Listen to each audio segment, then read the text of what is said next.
Gary Burghoff was an absolute delight. He brought that great charm to Radar. The teddy bear, the cuddliness, the naivete. Few television series have left as profound a mark on American pop culture as Mass H. Renowned for its groundbreaking blend of humor and drama, the show not only captivated audiences during its 11-year run, but also set a viewership record with its unforgettable series finale. Despite its lasting legacy and the widespread love it continues to receive, many behind-the-scenes stories and intriguing facts remain surprisingly lesser known. Today, we'll lift the veil off all such secrets, and also reveal which star of the show utterly hated Gary Burghoff and why it was so. Let's get started. Number 20. Origins and Adaptation. Most viewers, even the loyal allies of the show, probably don't know that the MASH television series is adapted from the 1968 novel MASH, a novel about 3 Army doctors, written by Dr. H. Richard Hornberger under the pen name Richard Hooker, along with co-author W.C. Hines. The book draws heavily on Hornberger's own experiences as a surgeon during the Korean War, blending dark humor with the harsh realities of wartime medicine. Its candid and satirical portrayal of military life and the challenges faced by medical personnel provided a unique foundation for the series. The novel's success laid the groundwork for a television adaptation that captured both the comedic and dramatic elements of the source material. By focusing on the lives of 3 Army doctors, the story offered a mix of irreverent humor and poignant commentary on the absurdities and tragedies of war. We've just scratched the surface here. As we go deeper, we'll unveil many shocking and largely unknown facts about the show. Number 19. Writing the pilot. Larry Galbart, an accomplished and seasoned screenwriter, had long been immersed in the bustling world of Hollywood. Yet, like many who navigate the relentless pressures of the entertainment industry, he eventually grew weary of the lifestyle. Seeking solace and a change of pace, Galbart relocated to London, hoping to find new inspiration and distance from the often overwhelming Hollywood scene. However, even across the Atlantic, the pull of an intriguing project proved irresistible. When Galbart was approached to write the pilot for MASH, he couldn't pass up the opportunity. Despite his initial intentions to step back from the Hollywood machine, Galbart recognized the unique potential of the concept. Remarkably, he crafted the pilot script in just 2 days. The urgency with which he completed the script did not compromise its quality. Instead, it seemed to channel his creative energy into something exceptional. The network, recognizing the brilliance of his rapid accomplishment, rewarded him handsomely, paying Galbart $25,000 for his work. The pilot, which premiered on September 17, 1972, marked the beginning of a television phenomenon. Galbart's swift yet thoughtful approach set the tone for the entire series, merging sharp wit with poignant storytelling. His writing laid the foundation for MASH's enduring success, proving that even a project born out of unexpected opportunity could leave a lasting impact. Number 18. Casting choices and changes. Did you know that Stevenson originally hoped to be cast as Hawkeye Pierce, the lead surgeon?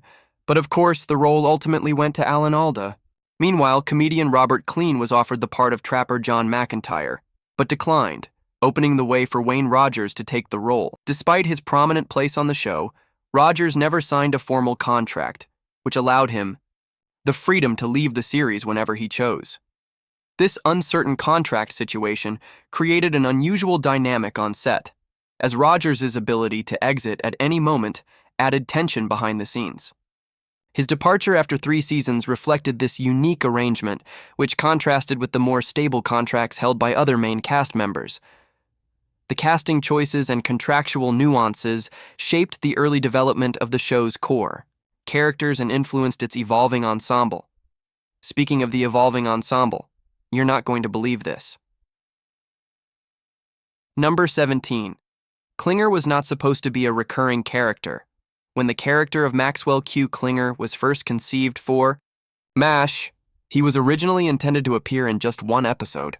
Initially, the concept was inspired by a story from comedian Lenny Bruce, who once claimed to have been discharged from the Navy after professing homosexual tendencies.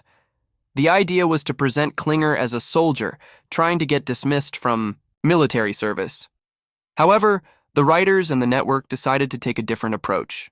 Instead of portraying Klinger as a gay character, a portrayal that could have been considered controversial on television at the time, they reimagined him as a straight man who wore women's clothing to appear unfit for service. This creative twist not only preserved the comedic intent, but also allowed the character to fit seamlessly into the show's lighthearted yet thoughtful tone. What began as a brief comedic role quickly grew into something much more significant. The unique blend of humor and resilience that Klinger embodied, brought to life by Jamie Farr's outstanding performance, made the character an instant hit. Audiences connected with Klinger's determination and resourcefulness, and his antics became a staple of the series. Rather than simply being a one-note gag, Klinger evolved into one of the most beloved and enduring characters on MASH number 16. Real-life military experience, Alan Alda and Jamie Farr brought authentic military experience to their roles on MASH. Drawing from their own service backgrounds, Alan Alda, who played the witty and compassionate Hawkeye Pierce, had served in the Army Reserve. This experience provided him with a genuine understanding of military life, particularly the unique challenges and disciplined environment faced by Army doctors. Alda's first-hand knowledge of how soldiers cope with stress and maintain a sense of humor in difficult situations allowed him to portray Hawkeye with an authenticity that balanced both irreverence and empathy. Jamie Farr, who played the beloved and eccentric Corporal Klinger, also brought his real-life military experience to the series, having served in the Army before pursuing his acting career. Farr understood the nuances of military life, from the rigid routines to the ways soldiers would push boundaries to maintain their individuality. His character, Klinger, was famously known for his cross-dressing antics as part of his attempts to secure a discharge on the grounds of mental instability. While Klinger's antics were played for laughs, Farr's portrayal remained grounded, conveying both the desperation and creativity of a soldier seeking escape from the harsh realities of war. The personal connection to military life helped Farr infuse Klinger with a sense of realism, making him more than just a comic relief character. Number 15. The story of the laughter track. When MASH was in its early stages, both Larry Galbart, the pilot's writer, and Gene Reynolds, the executive producer, strongly opposed the use of a laugh track. They felt that the show's blend of comedy and serious wartime drama shouldn't rely on canned laughter, which might undermine the tone. However, CBS, the network airing the show, insisted on including a laugh track because it was standard practice for all 30-minute sitcoms at the time. To reach a compromise, the producers agreed that the laugh track would not be used during the operating room scenes, where the tone was more serious and somber. As the series progressed, the laugh track was gradually used less frequently and then dropped altogether in the 11th season. Interestingly, when MASH aired in the UK on the BBC, the laugh track was omitted entirely, allowing the show to stand out as a drama comedy. Number 14. Cameos and real-life connections. MASH featured an impressive lineup of notable guest stars, including Ron Howard, Leslie Nielsen, and Patrick Swayze. Ron Howard, known for his youthful charm, appeared as a Marine eager to serve, capturing the complexities of innocence and duty. Leslie Nielsen, famous for his later comedic roles, showcased his dramatic range in a serious and thoughtful portrayal. Patrick Swayze, before his rise to stardom, played a soldier facing a grim diagnosis, delivering a performance that balanced strength and vulnerability. But wait, that's not all. The show's creators also infused personal elements into the characters, subtly bridging the gap between fiction and reality. One such touch involved Mike Farrell's character, B.J. Honeycutt, who was portrayed as a devoted family man.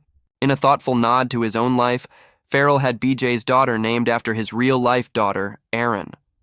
This personal connection added authenticity to the character's portrayal of fatherhood.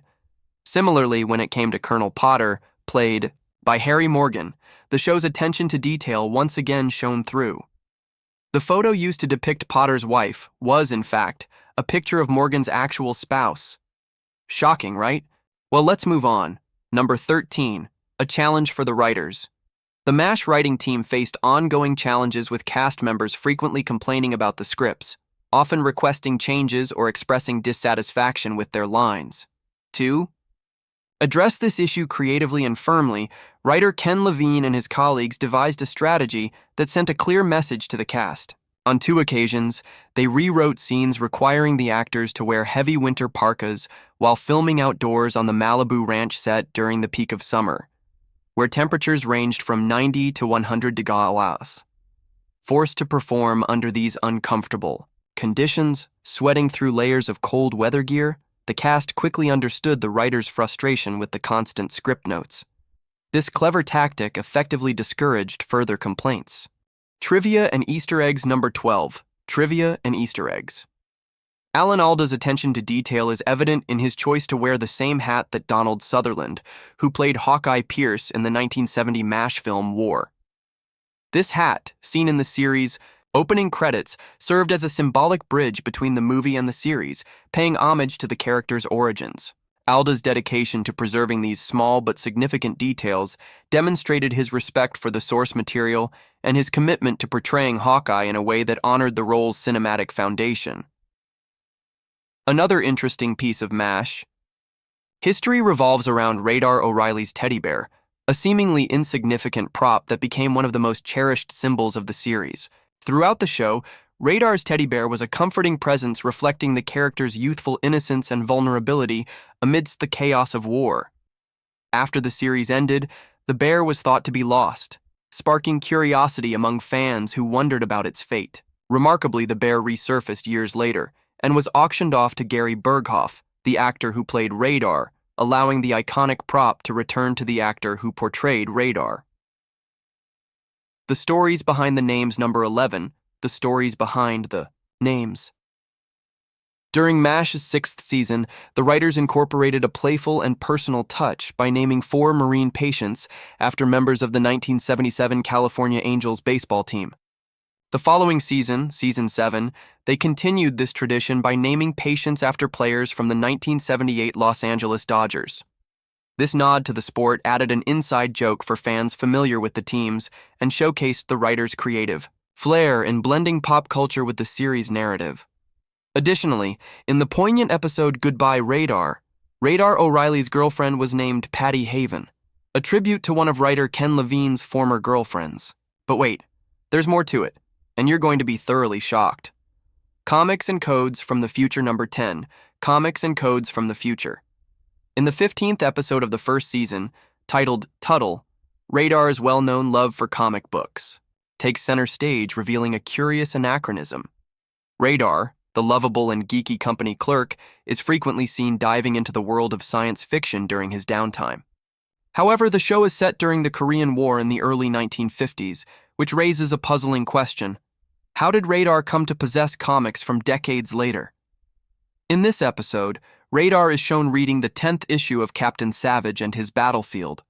Rangers, a comic that was actually published in January 1969, more than 15 years after the Korean War ended.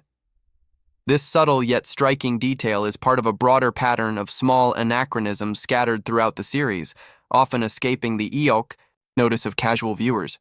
Another example of an out-of-place object appears in the 14th episode of the 11th season, Give and Take. In this episode, Sergeant Klinger performs an act of kindness by offering a chocolate bar to a severely injured North Korean soldier. While the gesture is heartwarming, the show accidentally includes a detail that breaks the period authenticity. The chocolate bar displays a UPC barcode. These barcodes, essential for modern retail, were not introduced until 1976, 2 decades after the Korean War. When the soldier turns the packaging upside down, the barcode is clearly visible, creating a small but glaring historical inaccuracy. Such details, while minor, show how MASH occasionally slipped in elements from the future, blending them into the show's 1950s setting in ways most viewers wouldn't easily spot. These little mistakes serve as quirky reminders that even the most carefully crafted period dramas sometimes get caught sneaking in modern conveniences. Longevity. Number 9. The show lasted more than the war. Remarkably, MASH outlasted the actual conflict it depicted by a significant margin. While the Korean War itself lasted just 3 years, 1 month, and 2 days from June 25, 1950 to July 27, 1953, the show aired for a full 11 years, premiering in 1972 and concluding in 1983. This considerable extension beyond the war's duration was never perceived as a drawback by the creative team. Instead, it was embraced as an opportunity to deepen the series' exploration of war's complexities and human costs. The producers and writers recognized that the show had grown into much more than a simple war comedy or drama. Over time, MASH became a culturally significant platform that blended sharp satire, dark humor, and poignant drama to address issues that extended far beyond the battlefield, resonating with audiences grappling with contemporary conflicts like the Vietnam War and broader questions about military ethics, trauma, and camaraderie. Alan Alda, who played the lead character, Captain Benjamin Hawkeye Pierce, helped shape MASH into a sophisticated series capable of balancing comedy with serious social commentary. Alda and his colleagues understood that the longevity of the show allowed them to evolve the narrative and characters in ways that reflected the changing social and political landscape of the 1970s and early 80s. This temporal flexibility freed them from the constraints of strict historical accuracy regarding the war's timeline, enabling the show to use its fictional setting as a lens through which to examine enduring issues like the futility and wastefulness of war, the psychological toll on soldiers and medical staff, and the clash between individual morality and military protocol. The extended run also allowed for the development of richly drawn characters whose personal stories and ethical dilemmas gave viewers a nuanced understanding of the war's impact on human lives. Over 11 seasons, MASH was able to depict the shifting dynamics of military life, the bonds forged in adversity, and the coping mechanisms ranging from humor to rebellion that individuals employed in the face of constant danger and loss. The show's success in transcending its original premise contributed to its lasting popularity with episodes that blended slapstick comedy, heartfelt drama, and sharp political critique. Moreover, the longevity of the series ensured that it became a part of the cultural conversation surrounding war and peace well after the Korean War had faded from immediate public consciousness. Its continued presence on television during a time when the United States was grappling with the aftermath of the Vietnam War and Cold War tensions gave MASH an enduring relevance. Visible T markers number 8. Visible T markers. In the first episode of the 10th season, titled Showbiz, an ironic mistake appears that perfectly fits the episode's theme about the entertainment industry. In film and television production, actors are often guided on where to stand and which direction to face by marks on the ground, commonly shaped like a T. These T markers serve a purely technical purpose, helping actors hit their marks so the camera framing and lighting are just right. Ideally, these markers remain hidden from the audience to preserve the illusion of reality.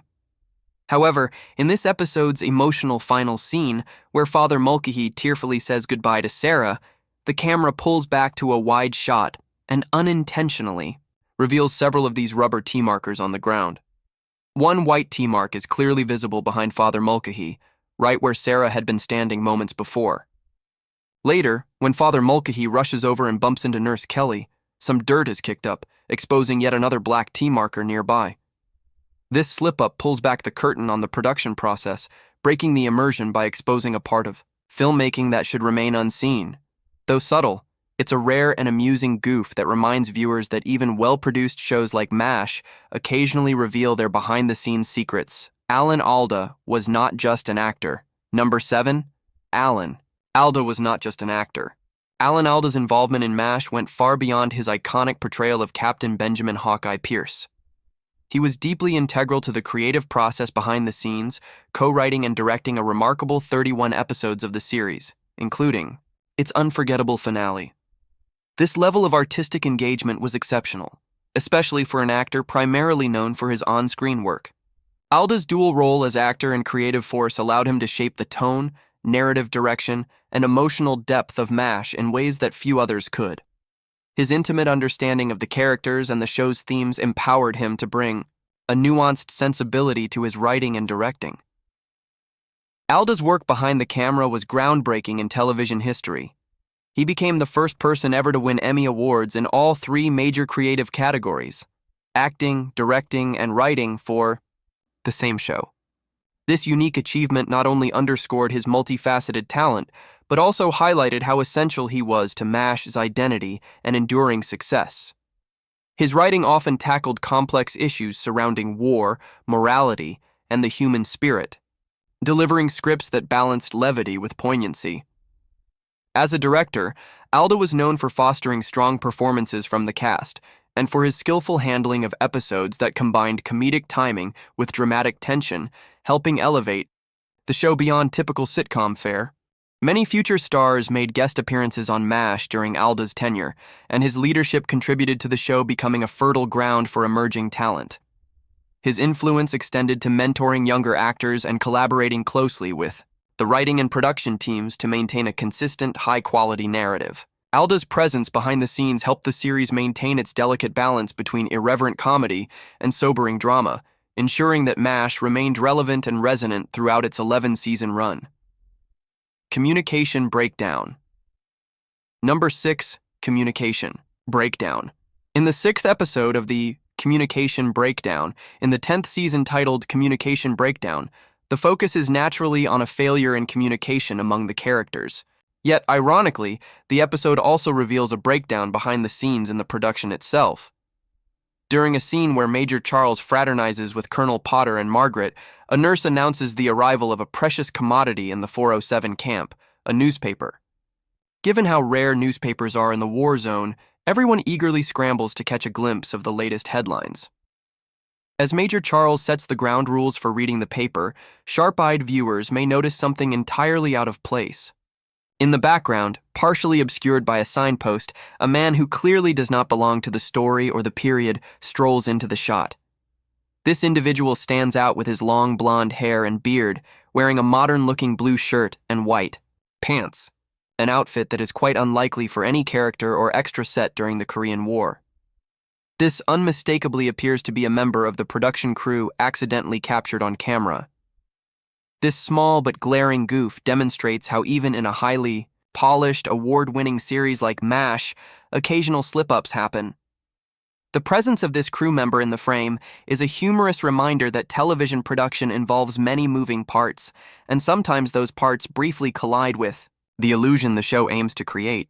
It's a subtle yet fascinating glimpse behind the scenes, turning a moment of narrative tension into a meta-moment of real-life communication breakdown in production. Most watched episode on American television. The series finale of MASH, titled Goodbye, Farewell, and Amen, remains the most watched television episode in American history. This record holds even today. Airing on Monday, February 28, 1983, this 2.5-hour special captivated an astounding 77% of the entire U.S. population at the time. To put this into perspective, more people tuned in to watch MASH's finale than the Super Bowl broadcast that same year. The finale's unprecedented viewership also drove up the cost of advertising to extraordinary heights. While a typical 30-minute episode of MASH might have commanded around $30,000 for a 30-second commercial spot, companies had to shell out an eye-popping $450,000 for a similar slot during the finale's broadcast. This staggering increase not only highlights the commercial value of the event, but also indicates how advertisers recognized the massive audience's potential impact. The episode itself was a powerful and emotional conclusion to the series, wrapping up long-running storylines and offering a poignant farewell to beloved characters. It struck a chord with viewers by addressing themes of loss, hope, and the human cost of war, all while maintaining the show's signature blend of humor and heart. The finale's success solidified MASH's place in television history, marking it as a defining moment, a hygiene blunder in MASH's final episode. In one notable episode, viewers witness a moment that defies what one would expect from seasoned military medics, especially the chief surgeon Hawkeye Pierce. Despite the critical importance of sterile practices in surgery, this episode reveals a surprising lapse in basic hygiene and common sense. After completing a surgical operation, Hawkeye is called over by Frank Burns, who asks for help with another patient. Without taking a moment to clean his bloodied hands, Hawkeye eagerly plunges them straight into the patient's abdomen. This careless act is a glaring breach of medical safety protocols and presents serious health hazards that would be unthinkable in real-life operating rooms. The scene starkly contrasts the professional standards one would anticipate, especially given the show's otherwise respectful and often accurate portrayal of wartime medicine. Thankfully, since MASH is a fictional series with actors rather than real doctors, the risk was purely on screen. Nonetheless, this moment remains a striking example of a production oversight, showing how even a critically acclaimed show can sometimes sacrifice realism for the sake of drama or narrative flow. Spin-offs. MASH inspired 3 notable spin-offs, each exploring different facets of its beloved characters' lives after the war. The first and most successful was Trapper John, M.D., which aired from 1979 to 1986. This series followed the character Trapper John McIntyre during his tenure as chief, surgeon at a San Francisco hospital. Interestingly, Wayne Rogers, who originally portrayed Trapper John on MASH, did not reprise his role for this spin-off. Despite this, the show carved out its own identity and enjoyed a respectable run. The second spin-off, simply titled After MASH, centered on 3 familiar characters, Colonel Potter, Father Mulcahy, and Klinger, as they navigated life working together in a veterans hospital in Missouri. This series aimed to continue the humor and heart of MASH in a post-war setting. Unfortunately, it struggled to capture the same audience, failing to compete effectively with the popular series The Facts of Life, and was canceled after just 2 seasons. The third spin-off was Walter, which followed Radar O'Reilly as he transitioned into civilian life, becoming a police officer in St. Louis after losing his family farm and his wife. Though the pilot was picked up, it only aired once, on July 17, 1984, and solely in the Eastern and Central time zones, making it largely obscure. Despite the earnest attempts to extend the MASH universe, none of the spin-offs matched the original's acclaim or impact. The show's time capsule. In the second-to-last episode of MASH, titled As Time Goes By, the characters bury a time capsule beneath the Fox Ranch set, symbolizing a hopeful message for the future and serving as a nod to the show's lasting legacy. Interestingly, just 2 months after filming, the land was sold, and during subsequent construction work, a construction worker unexpectedly uncovered the very time capsule that had been buried for the episode.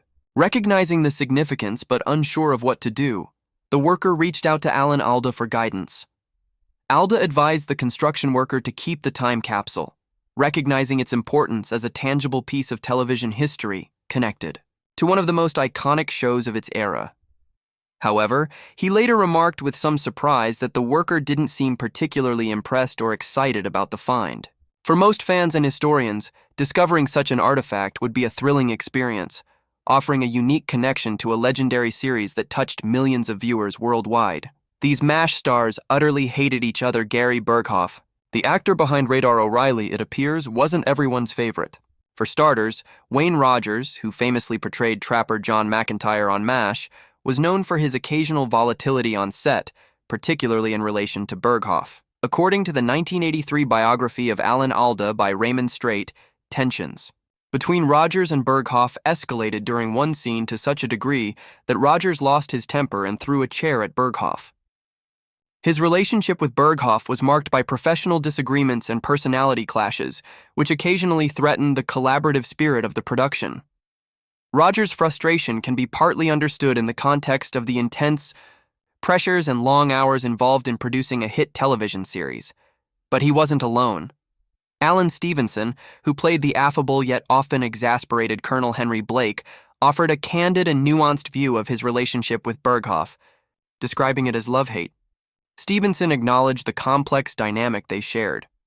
While he recognized Burghoff's talent and importance to the ensemble, Stevenson also admitted that their interactions were far from seamless. He openly confessed that both of them could be difficult for the other at times, saying, "Sometimes I was a problem for him, and he sometimes was a problem for me." This frank assessment suggests that their relationship was marked by mutual respect, but also by inevitable clashes of personality and working styles. Alan Alda, who played the central role of Hawkeye Pierce, reportedly experienced the most intense conflicts with Gary Burghoff. While Alda was widely seen as the leading force behind MASH, Burghoff felt underappreciated both in terms of recognition and creative input, leading to a simmering resentment. This sense of being undervalued sometimes made Burghoff appear rude or dismissive toward Alda and other cast members, exacerbating tensions. The strained relationship went beyond casual disagreements, with Burghoff's frustration manifesting in moments of sharp exchanges and icy interactions.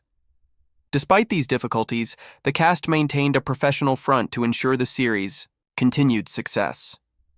However, the friction between Alda and Burghoff reveals how even beloved shows can harbor significant behind-the-scenes conflict rooted in the pressures of fame, creative control, and the challenges of managing multiple strong personalities within a high-profile production. Well, that's it for now. Thanks for watching. Did you like this video? If you did, please consider liking, dropping a comment, and hitting the subscribe button so that you do.